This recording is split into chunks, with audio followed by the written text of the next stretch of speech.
Welcome aboard the Ear to There podcast, the podcast that'll help you vacation like a pro in any Disney destination.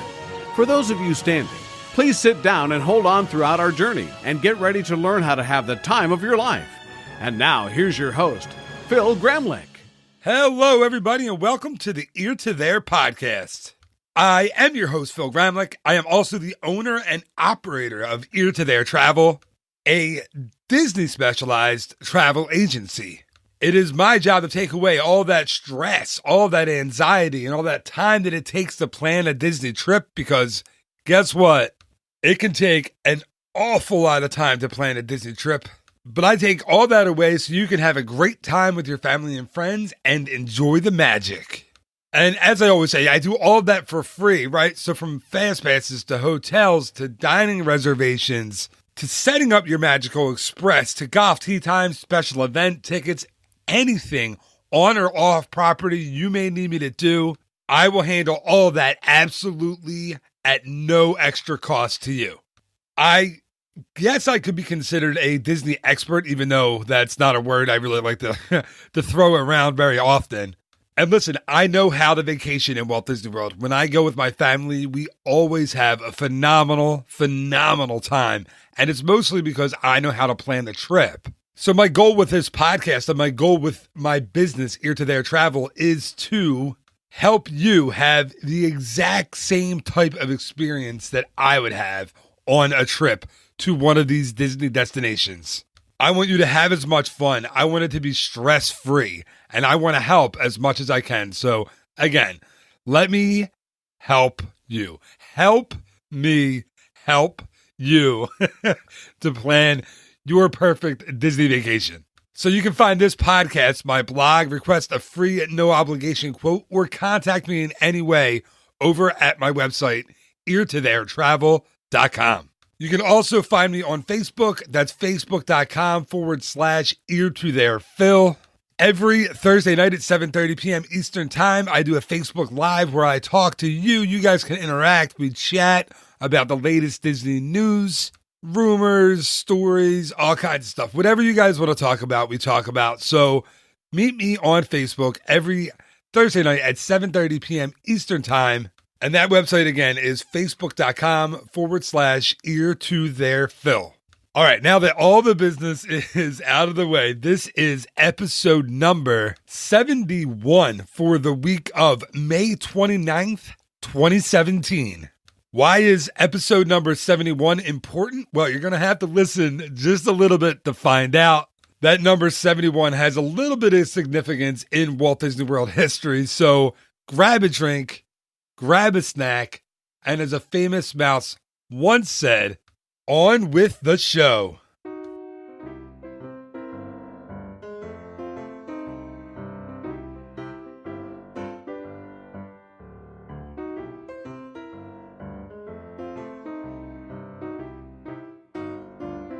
So what is the significance of the number 71 in Walt Disney World? Well, of course, Walt Disney World opened to the public on October 1st, 1971. The opening was extremely successful. Unlike Disneyland in 1955, Disney already knew that this formula worked.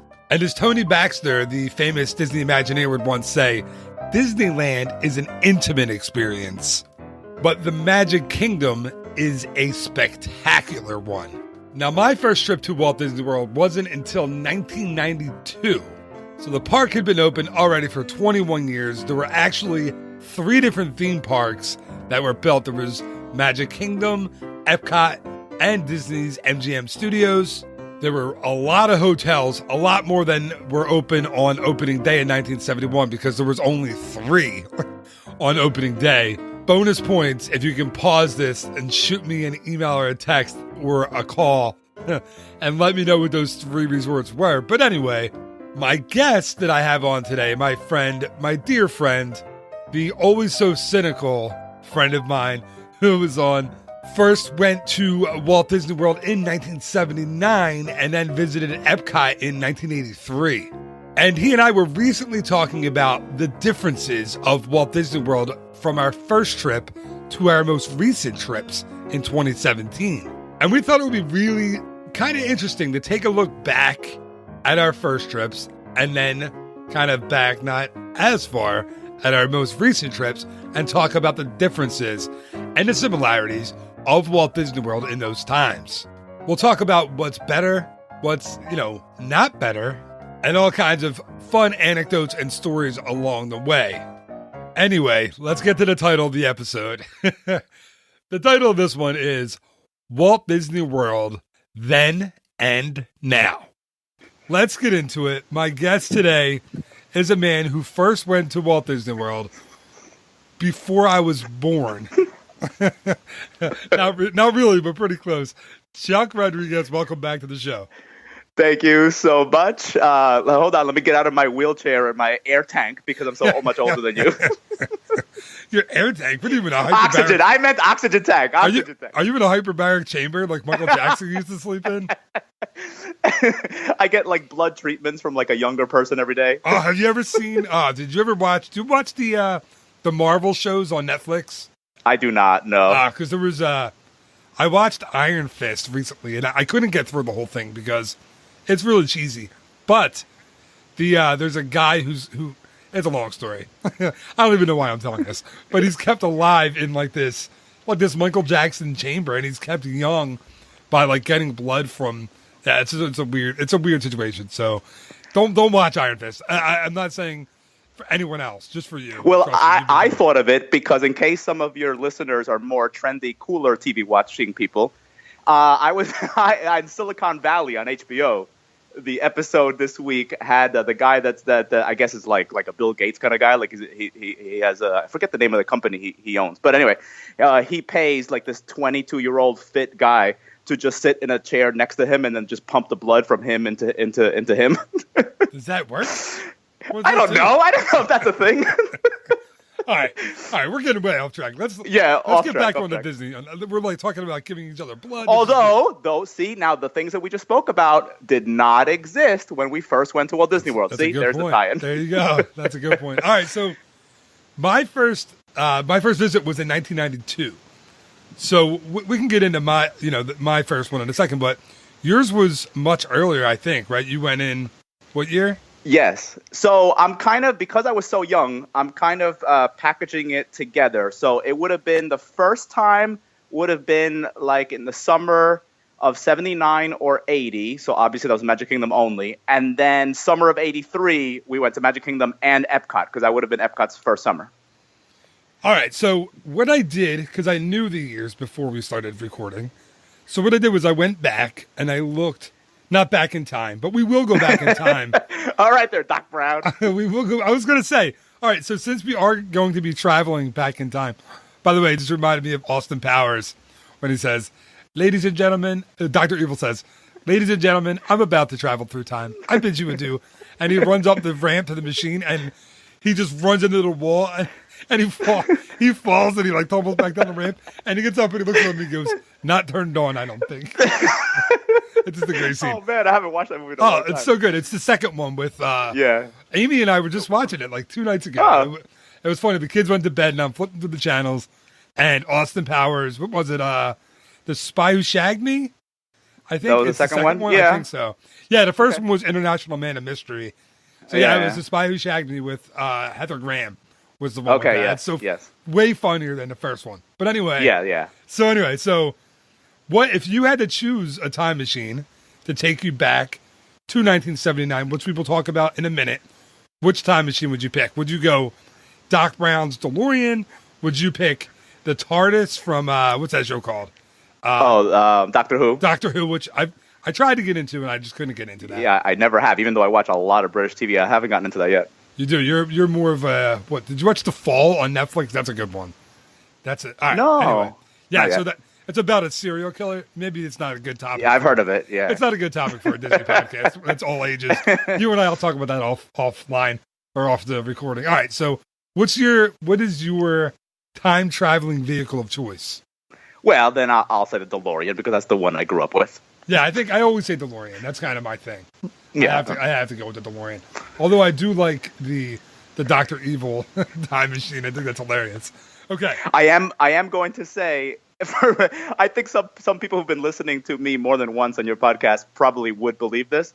But there have been times in my career in customer service where I have literally been so frustrated with a guest or a customer, and I have said, well, I would change that for you if I had Doc Brown's DeLorean and I could go back in time. And you wonder why you can't hold a customer service job.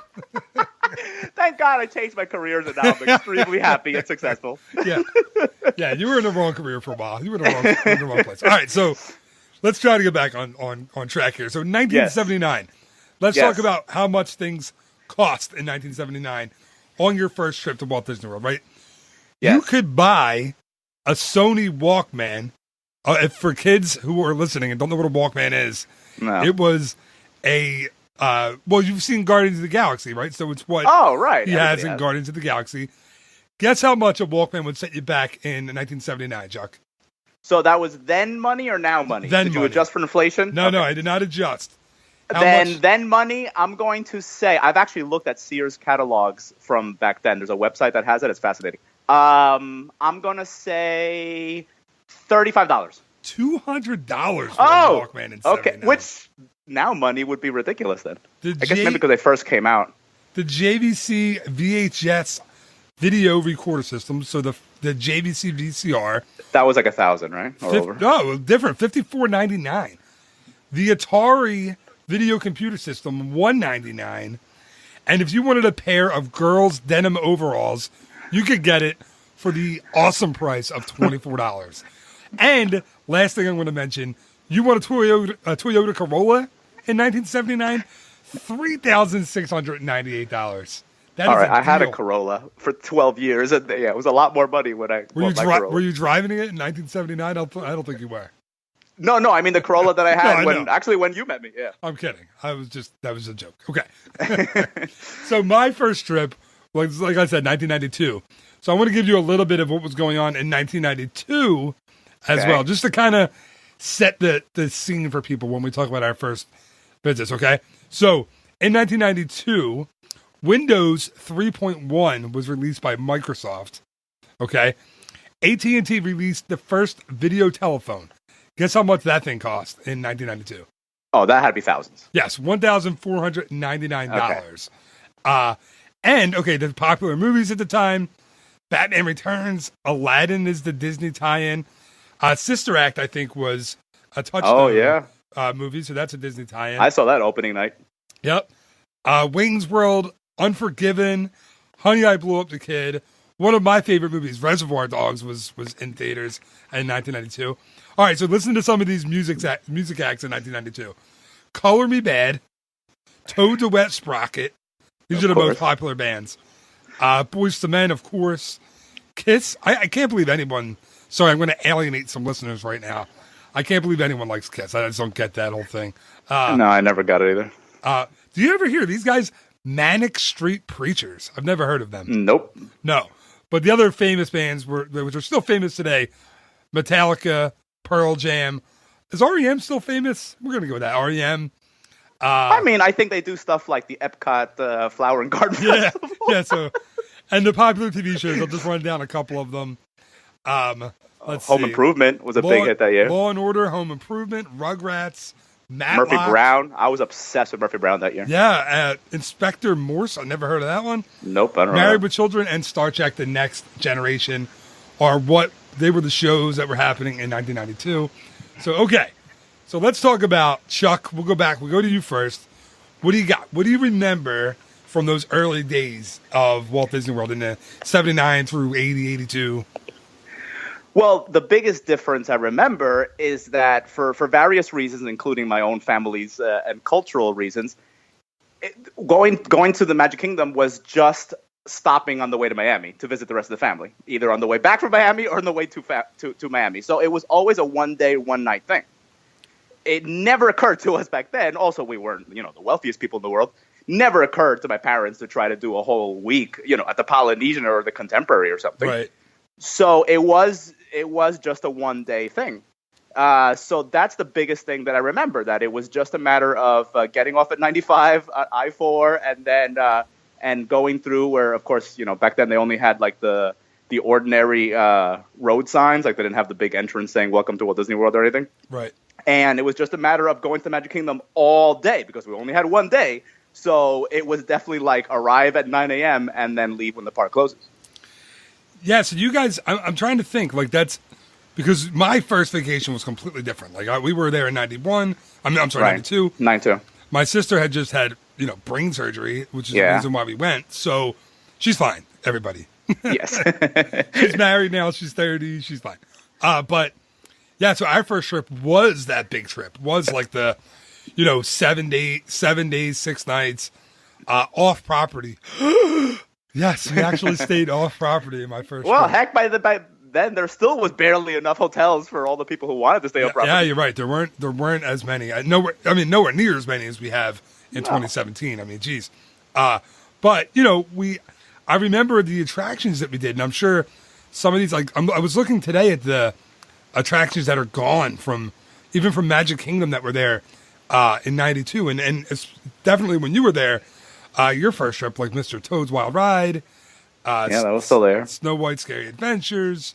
Even Mickey's, what was it called? The Mickey Mouse thing? The Mickey Mouse Review. Yes, that would have been there. Now, I've never seen that. It did not close until 1980 when they shipped it apparently to Tokyo. Right, and so I'm assuming I saw it.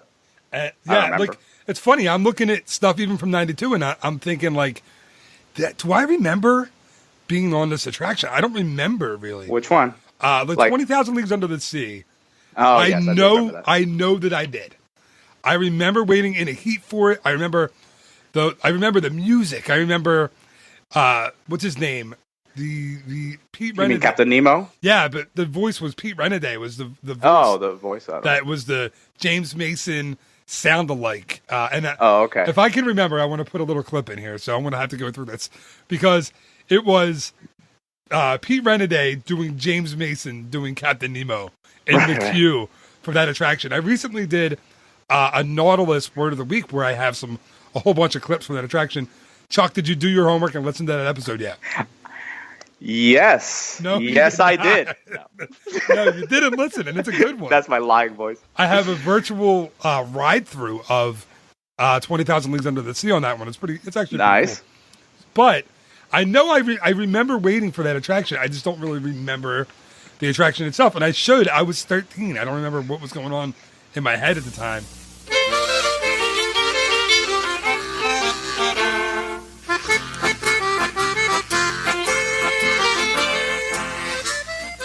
How old is the Earth? How was it formed? These and other questions about our watery planet have intrigued man since the beginning of time.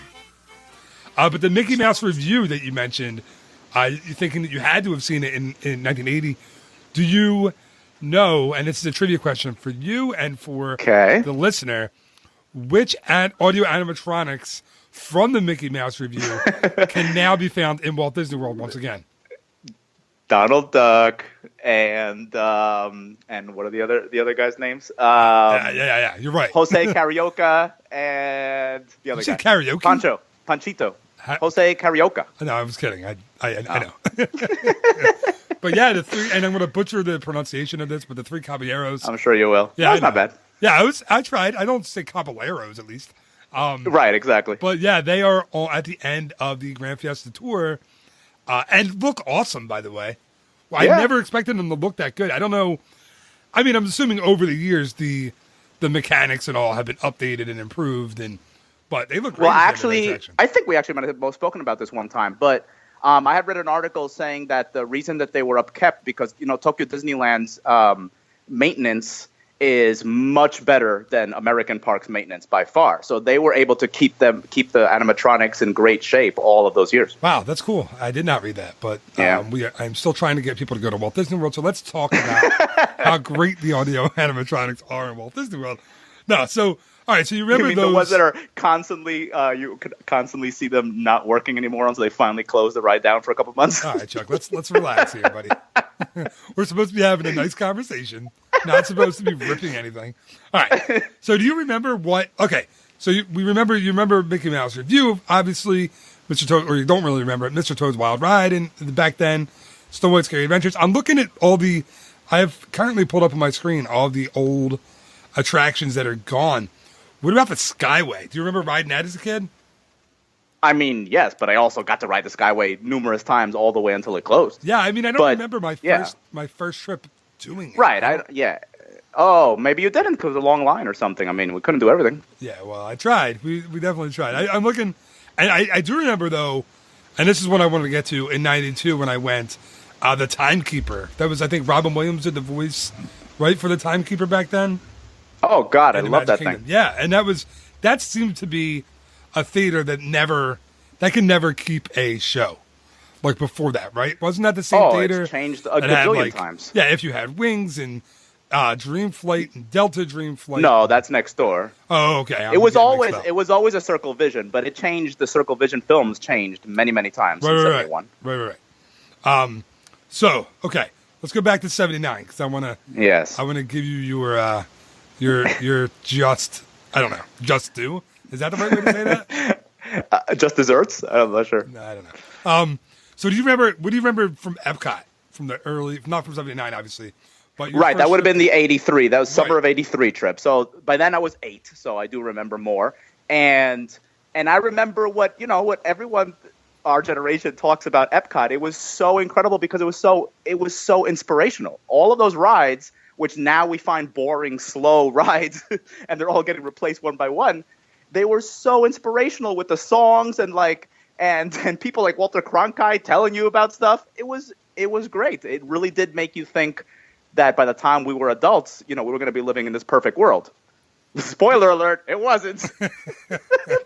Well, it was all about, Epcot was very early on, was all about the future and but like technologies and like world, I guess like the Fountain of Nations, when they first opened, they had child representatives from different countries all over the world bring their water from their collective country and dump it into that Fountain of Nations. It was all about like unity and the future and all that stuff. So I guess in that way, we probably haven't exactly lived up to the promise of Epcot and opening day. But, like, I'm looking at the stuff that was open then, and I didn't get to experience a lot of it. Like Communicore, kind of remember that. I remember riding Horizons. That was there actually on my college program still. Yeah, mine too. So yeah, so I remember obviously that one. World of Motion, I don't remember riding in 92. So yeah, I know that's now where let me see, Test Track, right? But I mean the building is gone and all that was removed and taken out. And one thing though that hasn't changed much from the early 80s was Living with the Land. But it was called no, because back then it had the great song. First of all, listen to the land. Are you gonna sing it? Yeah. I mean, I can. Let's listen to the land we all love. Nature's plan will shine above. And listen to the land. All right. Yesterday. Yeah, that's good. Also, because I had the cassette player. I had the cassette. Which your Walkman. Use on my $500 Walkman. Yes. I think I got my first Walkman from my Aunt Beth, who was my godmother, who gave it to me for my first Holy Communion. So that would have been what? That would have been like 1984. I think it would probably have gone down in price by then. A good amount. Right. But yeah, like I'm trying like I want to know what Epcot was like. I was never there in like those earliest days. And you can't have great memories of it, can you? Like, do you remember the stuff that you were doing in like 83? I mean, yes, I do remember the individual attractions. I mean, yes, it did help that I went to Walt Disney World multiple times even after 1983, while most of those attractions were still there. So of course, my memories are combined. But yes, I remember very clearly the line, waiting online, and then going on World of Motion, Universe of Energy, Horizons, Spaceship Earth, obviously, the great and original version of Journey into Imagination. I remember it all. Watching Captain EO, I remember. Well, no, back then it was not Captain EO yet. It was Magic Journeys, and I do remember Magic Journeys. Yeah, Captain EO came in, I think, in 86. Yeah, that was later. At Disneyland it did. I don't remember when it did at Epcot. I'm assuming around the same time. I'm looking at the list now. Yeah, it's 86. The original run was 86 to 94, and then they brought that back in 2010. By the way, that's the trippiest show ever. It's so weird. Yeah, it is. It's so weird. Like, we took my kid, or no, we didn't take my kids. I'm sorry, it was my brother, my sister, and I went somewhere in 2010, 2011, something like that, and we went, and I was like, this is the weirdest thing I've ever seen in my entire life. And I remember doing it back on my first trip, and I remember thinking it was pretty technologically like advanced back then, like the feeling the theater move and all that stuff. But yeah, I still miss. No, the theater didn't move back in the original state. Didn't. That was only after they did Honey Shrunk the Audience. Yeah, I guess that's what I remember then. But yeah, like I remember going in the original Living Seas. Remember the and it rained, my God, of course. And it rained. Yeah. And it rained. The deluge. And they rained. And rain. And rain. The deluge. Yes. I can still quote that up to this day. Oh, it was great, that opening film, and then the planet waits and waits. I gotta look up who the narrator was for that. I remember for some reason I always thought it was the same lady who was in the movie Back to School, Ronnie Dangerfield. She played the professor that he fell in love with, and she always did the Hidden Valley Ranch commercials. For some reason, I think it's her voice. All right, we're gonna have to look that up. I don't know if that's true or not. But yeah, like you mentioned, like the original Journey into Imagination with the dream. I think I did a recent show about that too, with the Dream Finder and the what was it called, the Dream Mobile or the Dream Shuttle or whatever it was that he piloted. That I don't remember. It was very, very, very cool. Yeah, I'm looking at, and Universe of Energy was dated by the time I saw it. I don't know. I mean, and now it's, oh my gosh, is it dated now? But kids, if you want to see it, go see it soon. Yeah, go see it very soon. I actually did. I have not been on Universe of Energy in a long, long time. And when I had some time at Epcot by myself a few weeks ago, I did do the whole thing, knowing that, it's about to change. Yeah. And it is, I mean, yes, when it came out, it was funny because obviously it's Ellen DeGeneres and it has Bill Nye the Science Guy, and it was funny and all that. But the original version, I love the original version with the songs, which I'll spare everyone. But they probably were my favorite Epcot songs from the cassette. And also the pre-show, I know a lot of people have talked about this online, but I don't know how many people remember this, but the pre-show was not one screen. It was screens made up of three-dimensional triangles. I don't know what the mathematical word for that is, that would then move and rotate. It was incredible. And you can see it online. I mean, there's obviously YouTube videos of it. Yeah, I kind of remember. Do you remember that? Yeah. Okay. I do. What's funny is, yeah, you can go on YouTube if we're talking early Epcot and check, and you can relive everything. Like, let's say right now the biggest difference between going to Disney then and now is that now we can watch and know exactly what the rides are before we go, which is a kind of a bummer, I think. Yes, I know it has its negative. I know. Unless you want to see Flight of Passage, which they are prohibiting cameras. No, it's appearing. It's appearing. Is it now, really? That's a bummer. Yeah, there's already been like 3 videos I've seen. But why? It's 3D. What would you get out of even looking at it? You don't get. Well, there's YouTube videos of every Disney attraction, even the 3D ones. I mean, I just think the experience, but I would never want to see that ahead of time. No, obviously. I wouldn't mind seeing it, but I don't know. But that's my biggest thought about when I was a kid is not only do you get to see now before, but back then, like, I loved it so much. It was almost painful to go away back to New York and my normal life for another year or two before I got to go back for a day. And you only had your memories. You only had to sit there when you were bored, in school or in church or something. And you had to just think back to what you remember. You couldn't just watch a YouTube video and be like, oh, yeah, I love that thing. Yeah, I take that for granted so much now. Where I'm like, kids. I'll be today. Kids today, my God. Kids today. God, you sound so old, Chuck. These kids with their machines and information at their fingertips. Hold on, I got to take my arthritis medicine. No, but you know what? Amy and I talk about this all the time. There's no arguments over pop culture anymore because you have the information in a second. That's right. You can't, there was a great episode of Seinfeld where some guy bet Elaine some ridiculous, he said, I forget. Somebody was in Star Trek or Star Wars. And he said, if I'm wrong, you have to go out on a date with me. But I know I'm right. And it was like Alec Baldwin was in Star Wars or something ridiculous like that. And he was wrong, and Elaine was like, "Ha! You were wrong." Like they looked it up or they called information. Right. I don't know what they did, but it was a whole. And but now, and Jerry like pointed out to her like it was his way to get a date. Like don't like you're dumb. You fell for that. But right. But now there's nobody can tell me that Alec Baldwin was in Star Wars. Like I can know in 2 seconds. So it's this weird thing. Like my kids, they don't like I talked about this before. And I sound so old. But they don't understand waiting for things. They just don't. They can't comprehend it. Like even when we go to Disney now with Fast Pass Plus, and we're not going to wait 35 minutes for anything. Like we'll just be like, we'll come back when it's a shorter line. Like and they're just so used to it. But I have to admit they're pretty good. That was going to be one of the points I was going to bring up. That's the biggest difference. Like yeah. And if I had to be really either cynical or exaggerate what it was like.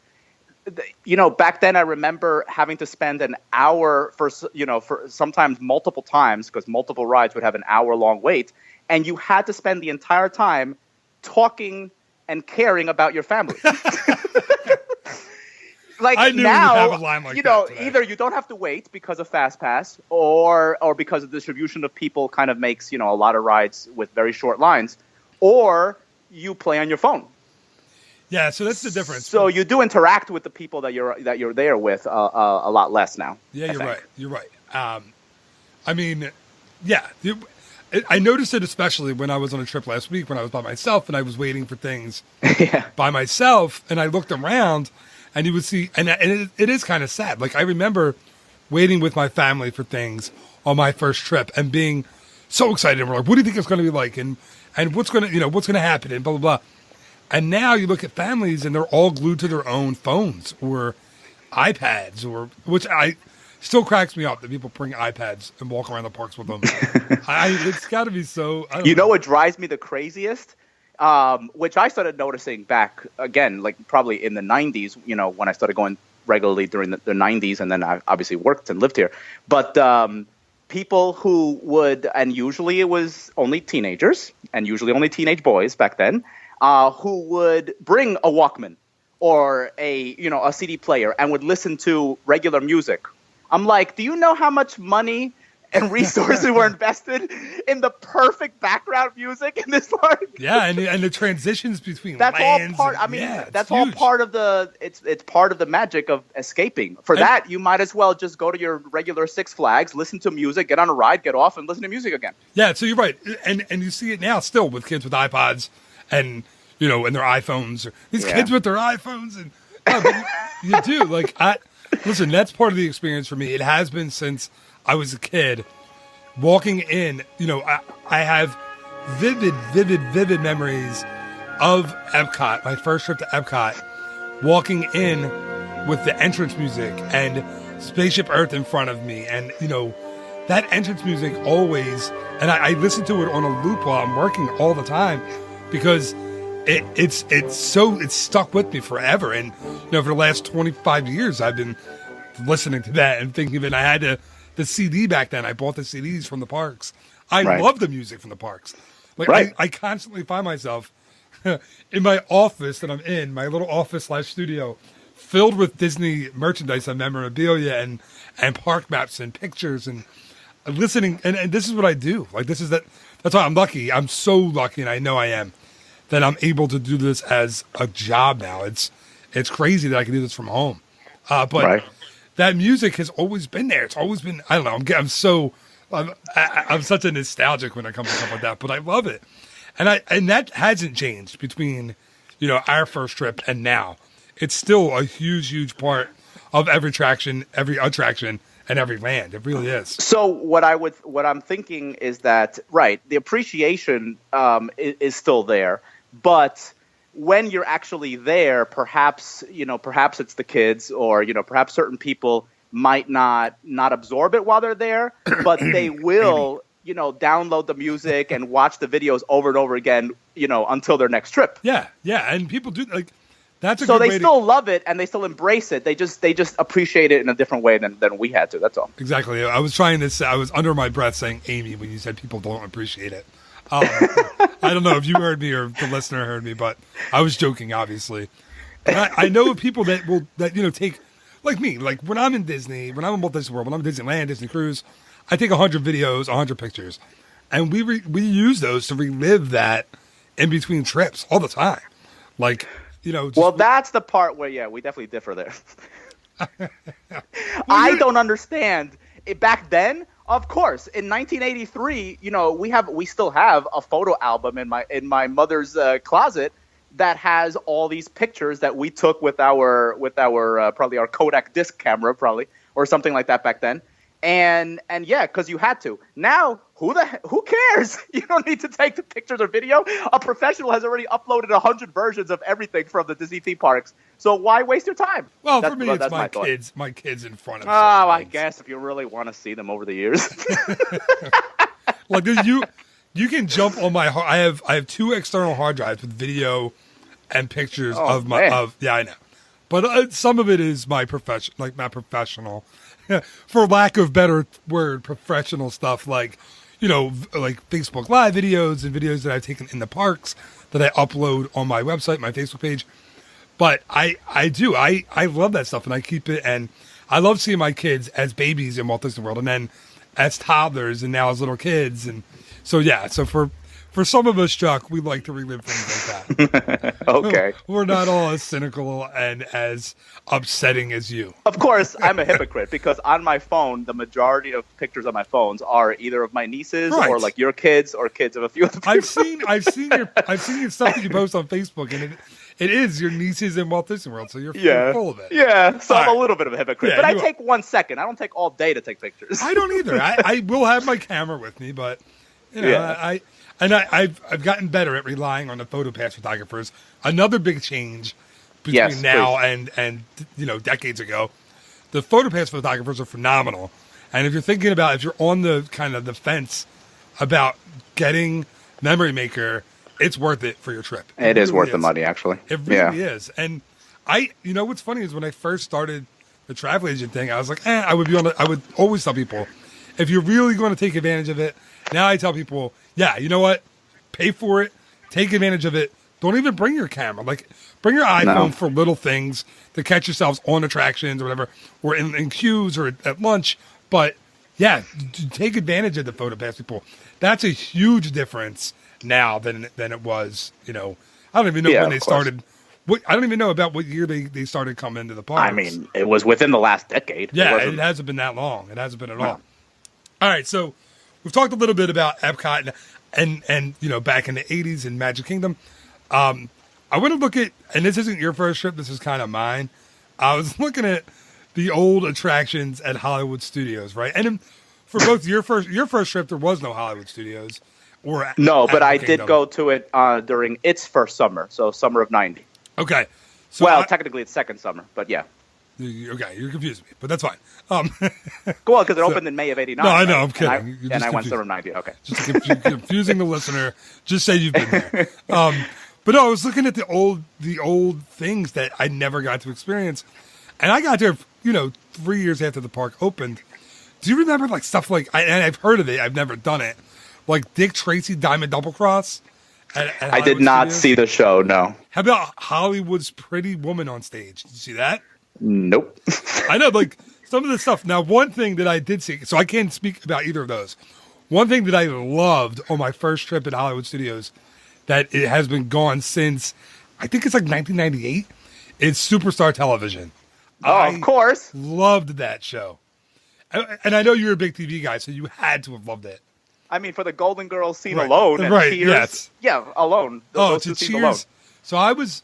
For the listener who doesn't know what this was, who wasn't there before 1998 or didn't get the chance to do it, basically it was a big theater. It's the theater where the Frozen sing-along show is now. And you would sit down and they would pick, the host would come on stage and pick guests from the audience to be in scenes from famous TV shows. So there was Golden Girls, like Chuck said, Cheers, there was I Love Lucy, there was a soap opera. It was Bonanza, I think. What else, Chuck? Do you remember any more? Not off the top of my head, no. So they would put you in these scenes using a green screen, in effect, and you would, in the Cheers scene, you would act alongside like George Wendt and Woody Harrelson and And then I Love Lucy scene that you would get to do was a super famous one with the chocolate on a conveyor belt, and you would try to, in the beginning you would eat it and then try to hide the chocolate. And you could, the one bummer, and I don't think you could, because it was so expensive back then, you couldn't take that home with you. Like you could, it's not like they would give you a VHS tape or it's a DVD at the end. But which, dude, I think they could reopen that attraction now, save those, like updated, obviously, save it to your, you could download it on Memory Maker and it would kill. Yeah, I can see that. Like if you got to be, like say the topic of the week is Avatar. If you got to be on Pandora in a scene, like you're talking to the Navi or something, or you're, on the new Mickey Mouse Club they're going to do, or you're anything like that, on, name your favorite show, Chuck. What do you watch right now? Favorite show? Right now, what is it? Unbreakable Kimmy Schmidt. Okay, so Kimmy, that's a great show. I don't know if you'd be able to do that with Disney, but yeah. So if you get to be sitting with Titus, for ABC, I would say like Scandal. I could see them doing Scandal. Yeah. Wait, who's Titus Burgess's character in Unbreakable Kimmy Schmidt? Is he something Andromedon? Titus? I Titus forget his name. Andromedon. Yeah. He's the best part of the show. He's hilarious. Yeah. That's a great show. But yeah, so I think that would work today. I really do. Now the other ones after that, I don't remember. I never saw Doug live. I don't know. No. I didn't even realize Disney owned that. I thought that was Nickelodeon. I'm sure it was a temporary. No, wasn't it? Do you remember from July through October of 2002 in that same theater, Get Happy with ABC? No. Oh. I do not remember that. No, I don't remember that either. So going back to my first trip, I remember the Monster Sound Show. That was pretty cool. Then in '99, it was Sounds Dangerous that was the Drew Carey one, right? I used to just go there for a nap. Yeah, that wasn't very exciting. Because it was pitch black and it was relatively comfortable and air conditioned. Yeah, it was. And I also remember New York Street during my first trip, seeing the Ninja Turtles on New York Street. Oh, yes. Unfortunately, we had to see it too. My brother was obsessed at the time. You're not a Ninja Turtles fan, I guess? God, never. I never was. But they would come out in like the yellow van and yeah, sure. Walk around with and do April, whatever. Yeah. See, you remember the Ninja Turtles? Wow, it's because it's an important part of our pop cultural heritage, but not because I liked it. How about this? Do you remember? And this is one I remember seeing my first trip too. Oh, excuse me. The Muppets, The Days of Swine and Roses. You remember that with the walk around Muppet characters? You don't remember that? I mean, maybe I just happened to be walking past it when they did it. I don't remember specifically, no. So it was outside on New York Street, outside where the Muppet Studio store is now. And they would do a little stage show out there with like walk around Miss Piggy and Kermit. Kind of creepy characters. Like they were characters. But they were walk around, stand up, full size characters with huge heads. So it was kind of it was a strange show. And then, I'm trying to think of what else I saw back then. I don't know. There was Here Come the Muppets show was in 1990-91. I don't remember that. That was the one that was in the theater. I saw. Yeah, that was in the theater before The Voyage of the Little Mermaid debuted in 92. Yes, that I saw. But that one is still there. Voyage of the Little Mermaid is which I don't know why, but well, it's still a good show for kids. I'm sure after Toy Story and Star Wars Lands open, that'll probably be next. Yeah, I'm sure they'll be putting something new in that theater. But do you remember the Soundstage restaurant over there in like the animation courtyard? You mean that had the bar above it? The catwalk bar above it, yeah. That now people are talking about because it's probably going to be a Club 33. I don't remember eating there. No, I think I remember eating at the ones that are still there. Yeah, the restaurants that are pretty much still there. It was pretty cool because they converted that to the theater. The restaurant, it was a soundstage restaurant, became where they had Bear in the Big Blue House, and now it's Disney Junior Live on Stage. But that's actually where the restaurant was. And if you're in there still and you look above you, the catwalk is still there, and the catwalk bar, from what I have heard, is still up there. I mean, I was never old. I don't think I was old enough to get a drink. When did that close? No. That wasn't there very long. No. Now, Chuck, did you ever do David Copperfield's restaurant in Hollywood studios.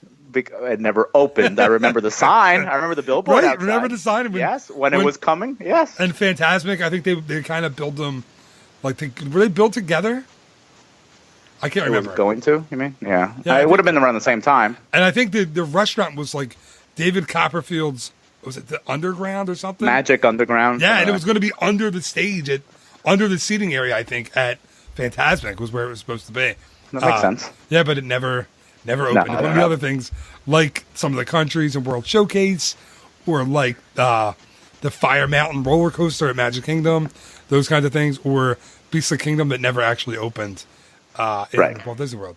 All right, Chuck, so talk about, this is something I want to hear about, the nighttime stuff back in 79, 80, 83, whenever you want. Do you remember any of the fireworks, what you saw back then? Yes, because it wound up being obviously the same show we saw during the entire 1980s. But Fantasy in the Sky, yes, of course, I do remember standing on Main Street there and watching that at the end of the night. I do remember that. I do remember seeing the Main Street Electrical Parade, and I do actually remember seeing the electrical water pageant outside. Yeah, which is obviously still around. Which back then I thought it was cool. Now I'm like, why is it still floating? I have to tell you, man, when we stayed at the Contemporary at Bay Lake Tower a couple years ago with my kids, we were on the ground floor right by the water there, and every night we had there's speakers right at the on the first, or the first floor of Bay Lake Tower, and my kids and I and my wife, Amy and I, we would go out and watch the water pageant go by. For kids, man, it's still very, very cool. Like, I'm sure they still like it. I know, like for us, we're like, all right, been there, done that. It's been there forever. But yeah, I've become such a jaded and knowledgeable Disney World veteran that now when I leave the Magic Kingdom and I see the barges either with the lights on or the lights off in Seven Seas Lagoon, I know to take the monorail even if there's a long line because the ferry boats stop.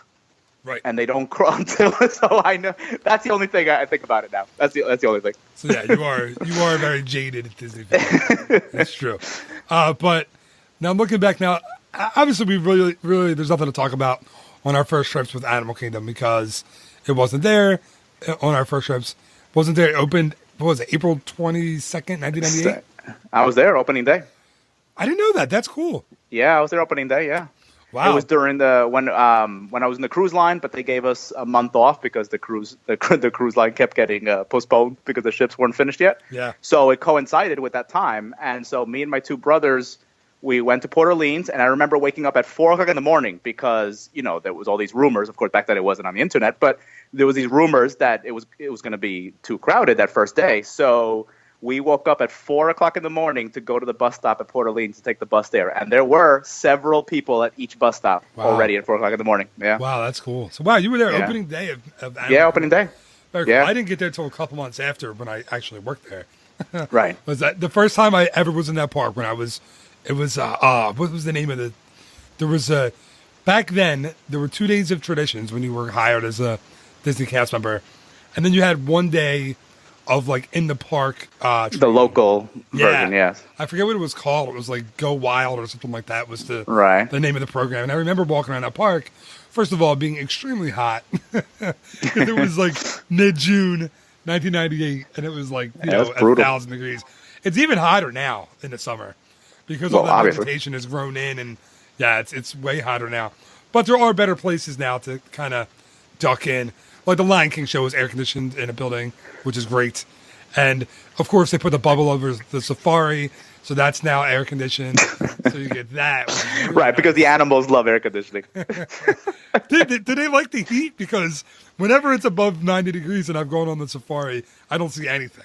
We've seen. Well, maybe we're all animals, right? We got acclimated. Like I can't even think of the concept of living anywhere warm without air conditioning now. But maybe animals that they had the chance to have air conditioning, maybe they're like, oh, I'm never going back into it either.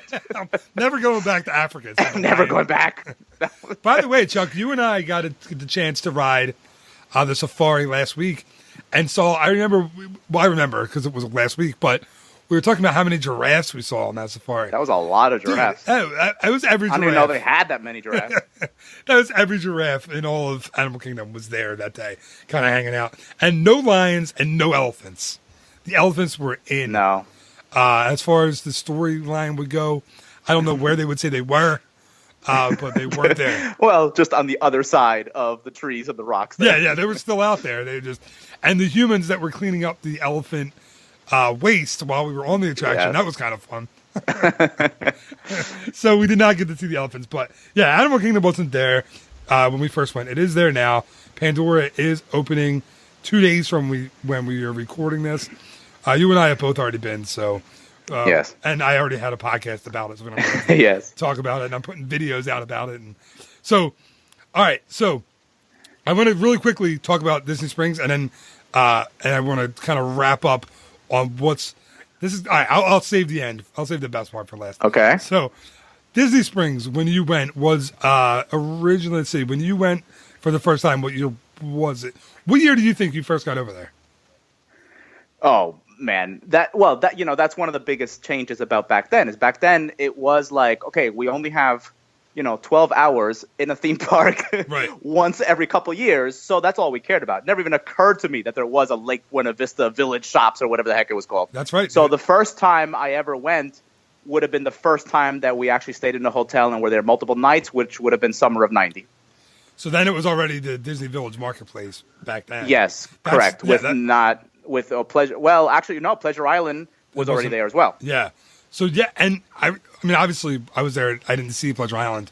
I remember walking by it and seeing I think the the big Jessica Rabbit sign was there, and being like, "Oh my God, that has to be the coolest place ever."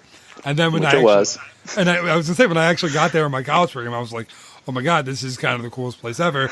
But yeah, and then I do remember going when it was the Disney Village Marketplace though, and there wasn't a whole lot going on there. It served its purpose. You were there to just, if you didn't have the money to go to a theme park on yet another day, then you just went there to just kind of hang out. But I remember seeing a movie at AMC when they first opened AMC there in that summer. Do you remember what movie it was? Arachnophobia. Nice. I remember it was yesterday. Arachnophobia. That's a cool movie. John Goodman in Arachnophobia was very cool. Yeah. Yeah. So that obviously that area has changed an awful lot. Since, I mean, now just in the last few years that I've been living here again. So it was the Lake Buena Vista Shopping Village, then Walt Disney World Village, then Disney Village Marketplace, then Downtown Disney until 2015, and now of course it's Disney Springs, which is, I think you said this on the podcast before, and if listeners haven't gone, go spend an extra day in Walt Disney World when you go on your next trip. It's like the fifth theme park. It really, really is. There's so much to do there now. It's crazy, and you don't have to spend a ton of money either. We were talking about before, the fancy shopping and all that stuff. I don't even do that stuff. I like going, getting lunch, getting dinner there, enjoying. There's so much free nighttime entertainment when you're there, but it will be crowded at night. So if you want to really kind of see everything, you kind of have to go during the day, I think.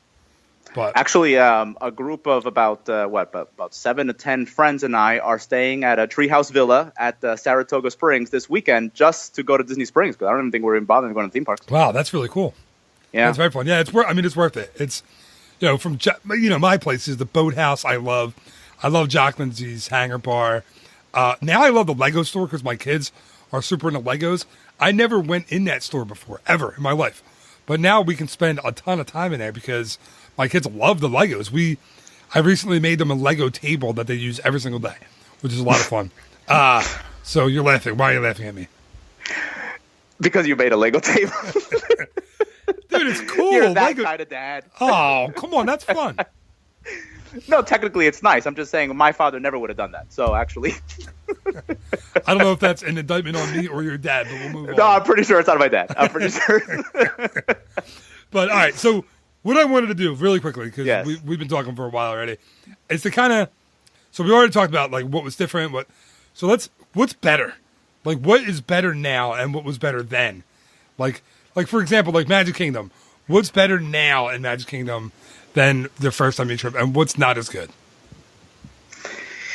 I don't think I can pick like a specific thing. I think all right, that so just talk about me, in general, the parks, resorts in general. Well, it's apples and oranges. For me, the evolution of Walt Disney World in my life is apples and oranges because back then, yes, it was something where, first of all, growing up in, I mean, I'm sure it's the same growing up in the Philadelphia suburbs, but it was a thing, I didn't right? grow up in the suburbs, man. I grew up in the city. Don't tell. Well, like, and there weren't tall buildings where I've seen your home. There weren't your childhood home. There weren't tall buildings right there. Well, I wasn't in Center City, but I could see I could see it from my house. Let's not talk. All right, good I point. wasn't That's suburban. That's a city then. Jeez. Okay. I did grow up in the suburbs. We were an hour away tough, from the Chuck. city. I grew up in the city. But like, first of all, it was a thing, right? To like be like one of the only kids in school who actually went to the Magic Kingdom and went on all these rides, and you could tell the person, but I went on that. I went to Disney World. So that was a thing, first of all. And but it was like it was a full day experience. You know, it was all about seeing as many attractions as possible. Yep. And of course it was to just, to marvel at this technology that, obviously you don't see anywhere else, not even our local Six Flags parks. But now it's a whole other thing. Now it's still the most incredible place on earth, but now you take advantage of it more. It's actually, I know people like to say that because of FastPass and stuff, it's crazier because you have to plan. I think it's the opposite. I think it allows you to appreciate the parks either less or more. It's totally up to you, and still get the same experience. Like if I go for just a few hours, I feel like I'm getting just as good of an experience as if I was there for 16 hours going on one ride after another, and then eating, fast food in 5 minutes and then going on the next ride. That's what we used to do in the early 80s or late 70s, but not anymore. So that in general is my thoughts. What do you think? Dude, and this is a rare thing for me. I completely agree with you. That is rare.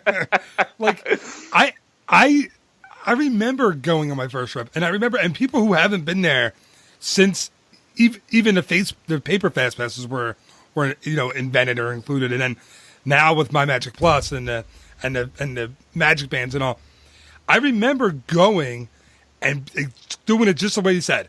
Okay, we have to get there at 8 a.m. We have this, and we have that, we have to ride. Then it's lunch. Then we have to wait in this line, wait in this line, wait in this line. And you're exhausted and you're beat. It was exhausting. And you did get to see everything. You would collapse in the hotel room afterwards. I don't care how old you were, how energetic or non-energetic you were. We would literally collapse until the hotel alarm would wake us up, or the wake-up call would wake us up the next morning. Yeah, I remember having like these grand plans, like with my parents and my brother and sister and I when we were kids. We'll get back to even like when we were like teenagers, we'll get back to the resort and be like, all right, we're going to get back to the resort. We're all going to take a shower, get dressed, and go back out to another park at, 9 o'clock at night or 8 o'clock at night. When we get back to the room, each of us sit down, have a drink, and be like, forget it. We're exhausted. We're hanging. Let's go to dinner here at the resort. And you end up, but now it's completely different. Now you're right, because you have that capability of the 3 fast passes plus the rolling fast pass, which it's kind of bogus. Let's be for real. You don't get a whole lot with those extra fast passes. I don't know. Oh, you mean to be able to use a fourth one? Yeah, fourth and then a fifth. I've never even bothered to try, but I'm never there all day long. But if you're there all day long, I don't see why you wouldn't. Right, so you can use them. You're not. What I'm trying to get at is, you're not exactly going to get a headliner. Like you're going to say you're at Magic Kingdom. After you run your 3 fast passes, the availability is going to be like Barnstormer, It's a Small World, it's things like that. Winnie the Pooh, Many Adventures of Winnie the Pooh, which are all good attractions, and you would wait for if you didn't have it. But I'm saying you're not getting Seventh Worst Mine Train or Space Mountain. No, you wouldn't get the popular ones. Right. No. But it's still cool, and you still get to do more stuff. And I agree. I think you're nowhere near as exhausted now as you were in the 80s or 90s, without a doubt. Like why this is kind of still fresh in my mind in a way, and I think it was a great experience. And I wonder how many of your listeners who've been to an international Disney park, if they had the same experience as me. Because in 2009, when I went to Paris for 4 days, right, one day was to go to Disneyland Paris, and we had to do it old school. We had to do it the way that I did the Magic Kingdom back in 1980 on the way to Miami, right? It was all about, no matter how exhausted I was from the last several days of being in Paris and seeing, other tourist attractions, we had to wake up at the crack of dawn, get to the park when it opened, and be there until the minute that the park closed, and see as many things as possible one by one, and eat just walking, just like, a 3-minute meal while you're walking, because I knew that, who knows when the heck I could go back to Paris. So it's still fresh in my mind because it brought me back to those days when we used to do it in the 80s. Yeah, and I've never been to and early Paris. 90s. You will one day. Yeah, someday I'll get out there. But I've been. I mean, Disneyland now is still kind of the same experience. Where I remember my first trip, doing it. You know, Amy and I went on our honeymoon for I think 3 full days. So people say that 3 days is enough to see Disneyland. I disagree. I think you need 4. I just feel completely rushed if I have 3 days, especially if I want to see as much as I can. For those of you who are listening, don't know, they still, right, Chuck, as of right now, they're still using the paper fast pass system. They haven't gone. They are, yes. They haven't. There's been rumors about, but they're getting ready because they started Wi-Fi, and that was the first step here too. Right. So there's been rumors that the Magic fans are coming, and I think locals will be kind of upset. I think that almost makes it more of a destination for people in the East Coast and the Midwest if they have Magic bands. I really think it changes it a little bit. Well, I think that's why it sounds like, because there's also been rumors for the same thing for Paris and Shanghai, is that you can pay $10 a day for a few fast passes. So to me, we have to see it in action. But to me, that's the perfect compromise if you're at all the other Disney parks in the world besides Walt Disney World, where the majority of people on any given day are actually locals. They're not tourists. Right. So to me, it's a perfect compromise. But we'll have to see how it works out. Yeah, I'm interested in seeing with their, and now they have, I'm going to be out there in a couple of months, which I'm super excited about. So that'll be fun. But yeah, you'll get to go on mission. Guardians of the Galaxy. What are they calling it? I saw the video this morning, a little sneak peek of the ride, and it looks awesome. Yeah, it does. I mean, listen, I wasn't against the change to Tower of Terror out there. Tower of Terror in California Adventure is not iconic. It wasn't. No, it wasn't even there long enough for people to really love it that much. If it's the only one you would ever done, I get it. But if you had done the one in Walt Disney World as well, there was no comparison between the two. Right. But I get the Disneyland people were upset, and I get that it was there, and it did tie in thematically better to that part of the park than it's Guardians is a bit of an eyesore. Where just looking at it now. But because it doesn't really fit, but the rumor is that's going to be the area is going to be a Marvel area. So True. In a few years, that might fit perfectly in there. But yes. yeah, the attraction looks awesome. I think it looks with the Rocket Raccoon animatronic who looks super high level advanced. It looks very cool. So let me ask you this, and maybe this is what the next thing you were going to say. But so at this point, do you still have to treat Disneyland like I had to treat Disneyland Paris old school? I would say not. Do I, as an individual guest, or would I? You. Me myself. No, I don't. Because at this point, you guys have been enough times. I mean, the kids, it'll be the first time, but you guys with have the been kids, enough times. I have a feeling it's going to be a pretty commando style vacation. They're going to want to do as much as possible. But listen, we're doing it for 6 days, so we have plenty of time to see everything. And you're not going to do anything else interesting in Los Angeles? It is the second most interesting city on the planet. So I am. Okay, good. But I am, and it's going to be Disney related. Then it's not that exciting. Well, our friend out in of course, in Disneyland. We're going to do we're going to do Walt's apartment. We're going to take a tour of Walt's apartment. We're going to do possibly, not definitely yet. We're going to do the Disney Archives exhibit, which is super cool. We're going to go to just a few backstage, not backstage. But really. those are all still at Disneyland. What about are you going to the Disney Studios in Burbank? Yes, I did. The first time I went. Yeah, okay. That's where we're going to head to.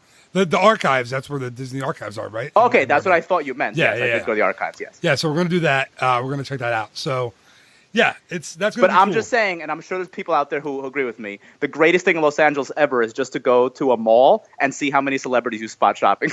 Have you done that? And have you seen I did that several times, yes. And every time I went to the mall, we always saw somebody. What's really funny is when I was out in LAX, I guess a year and a half ago, I didn't see celebrities, but I saw celebrities. You can tell by the way they dress at the airport, even.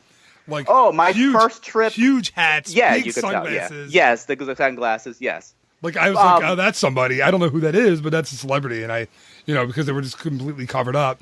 That's how we saw when we were in Disney with you a couple years ago. We saw Katie Holmes in Surrey. Remember that? Oh, that's right. Yes. Yeah, and she was completely in the goofiest outfit I've ever seen. She was in a huge, like, Easter bonnet with sunglasses and, like, high-top sneakers. And we're walking next to her, and then Alexa is talking to Surrey Cruz, and you look at me and I look at you and I'm like, that's Katie Holmes, right? Like, yeah, that's Katie Holmes. And I texted our friend who said, yes, Katie Holmes is in a park. Yeah. So that was cool.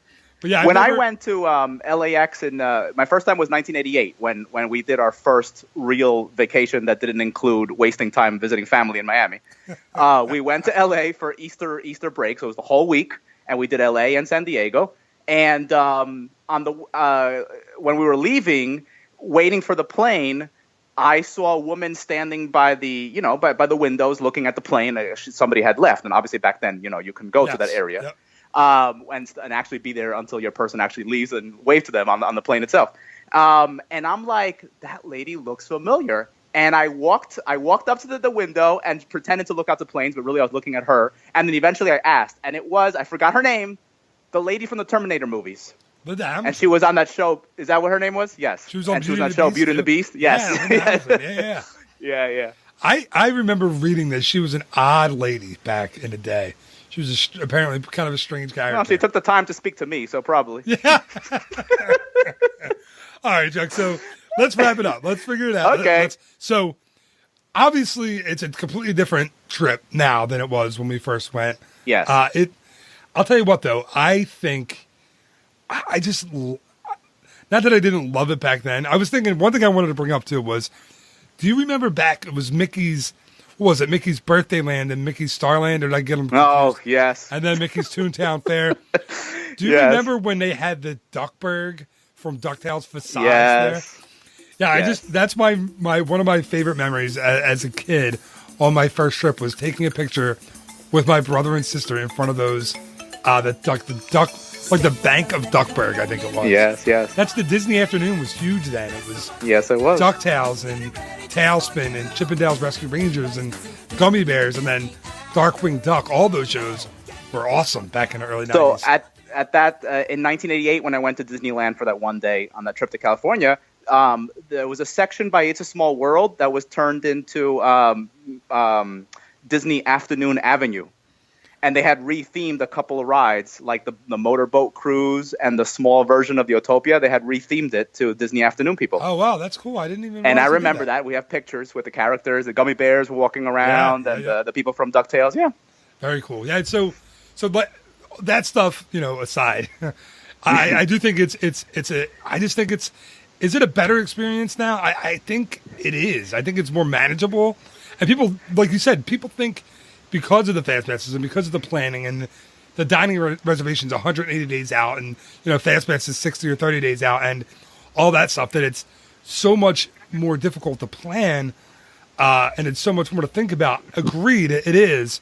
But I think it makes the vacation much more enjoyable now and much less exhausting now than it was on my first trip. I agree completely. Yeah, and again, not to be too salesy. I don't like being salesy on the podcast. That's usually not what it's for. But from your fast passes, your resort, your dining reservations, all that stuff, guess who can do it for you for free? Call Chuck Rodriguez. He will take care of everything for you. No, I will do it. I really enjoy it. I actually had fast passes and dining reservations to make this morning at 7 a.m. for a client. And I like it, man. I like the challenge of trying to make those dining reservations. And there are little secrets, of course, that I'm sure you know about that I won't mention on the show because I don't want. I actually never used them. I've heard of them, but I've never used them. Well, there were, but I live here, so it's not as important to me. There were a few that Disney came down on and got rid of because they were charging. Yeah. And there was one that, and I'm sure people know about this one. You would put in your date when you wanted to go, but you would have to buy a subscription to the service, and they would send you a text when that would open up, and you jumped online to try to get it. Or there was another one that actually would make the reservations and then sell you the reservation, which that was a dirty, underhanded trick. That's That's talk about a dirty tactic right there. I thought that was pretty bad. Well, did you hear about in Shanghai how people have gone in with annual passes? They get the paper tickets and then they stand around like when you see somebody trying to scalpel a ticket outside of a stadium. And they've been selling the paper tickets for like the equivalent of $10 each. Oh wow, no, I didn't. Yeah, see that. there's been a few articles about that. Yeah. Well, so there are still kind of dirty ways to do it, but yeah, the way I do it is legal and it's okay. And Yes, I have gotten very recently people like be our guests like a week before the trip, so it's kind of that's rare. Yeah, so it's worth it to use somebody who knows what they're doing. Anyway, I'll stop talking about myself. I do enough of that in my everyday life. So anyway, this was fun, Chuck. It was cool to take a look back at Disney back in the day, and I hope this translates because I had fun talking about it. So I certainly did. I hope people aren't bored to tears by this, but we wanted to try something new instead of doing a list episode. So hopefully this was a fun one. Thank you again, Chuck, as always, for coming on. And do you have your blog or your podcast yet that I can promote? Oh no! All I'm creating is actually a page. It's not ready yet though, but it will be on transportation around Orlando. So we'll see. I'll keep you tuned. Yes. Next time we will have somewhere to send people. Yes, because there are a lot of different ways to do transportation now that didn't exist not long ago. So right. So it's something about that. Yes. Your Chuck is running an illegal ring of. No. I will link to it though because he's my friend. All right, Chuck. Thanks again for coming on. Thank you.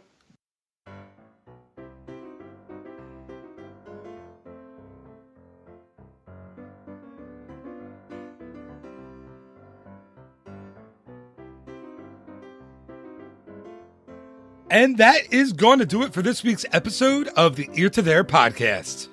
Thank you so much once again to my friend, to my guest, the one and only Mr. Chuck Rodriguez. Chuck is always a good, fun guest to have on the show. We always laugh a lot, and we wanted to try something different this week. I so often do episodes like our top this, top that, favorite this, favorite that we decided this week just to have a conversation about Walt Disney World's past and Walt Disney World currently and see kind of how that was received. So I hope, really, really hope actually, that you enjoyed this episode. And if you did enjoy the episode, all I ask is that you share it with someone. So please click the share button on Facebook. This will be on my Facebook page. That's always an easy option. Share it on Twitter, share it on Pinterest. I have those buttons all on my website. You can do it from there as well. Or just tell someone about it. Tell your paperboy, tell your mechanic, tell your babysitter, tell your dog walker. Just tell someone about this episode. I'd greatly, greatly appreciate it. And thank you so much in advance. All right, well, just remember, there will be a new episode of the Ear to There podcast each and every Monday morning, as well as a new episode of the Ear to There podcast, Walt Disney World Word of the Week, each and every Wednesday morning. So until next time, thank you again so much for listening. Have a great week. Bye-bye.